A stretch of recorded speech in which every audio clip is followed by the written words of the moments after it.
I recently posted about making a skein of yarn that I had spun from the cloud that was 50% angora fiber and 50% silk. And some people were interested to see my method for combining the angora and the silk to spin from the cloud. So I thought that I would show you. Here on my table, you'll see I have about 10 grams weighed out of Tussa silk. This is silk brick or silk top that I ordered online, and it's a nice milky white color. And then this is angora fiber from my ruby-eyed white French buck named Gershwin. So there's an equal amount side by side here. So for everyone who is well versed in angora spinning, you know that we can just take a clump of fiber like this and spin right from the cloud, is what it's called, when you just start to draft and spin from uncombed fiber.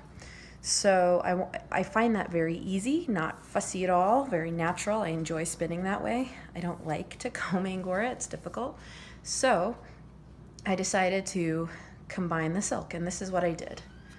I just took a piece of this silk brick and drafted out a little bit, maybe split the brick, maybe whatever, and then held a corresponding piece of the angora fiber in my other hand. So I put them side by side, kind of parallel, and then holding them together in one hand, I just start to entirely draft out pieces of fiber that have both angora and silk in the same handful.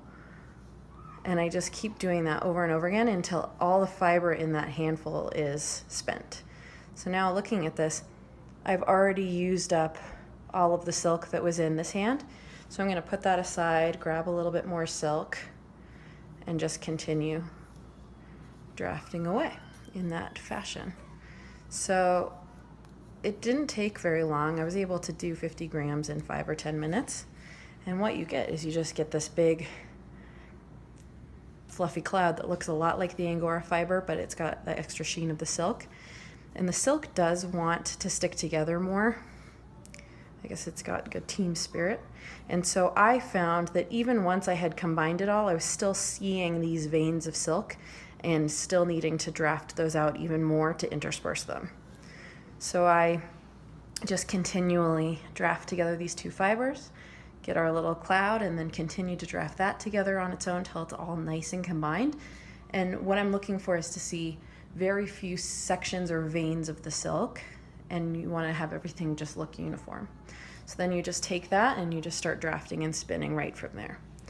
This is a skein of the yarn that resulted from the marriage of the silk and the angora fiber.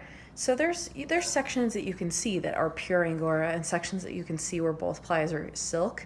But my hope is that each ply has a combination of both of them in it. And it's got the nice softness and bloom of the angora, but then that lovely sheen of the silk, and it still does have a ton of nice drape. So I hope that was helpful, and let me know if you have any questions.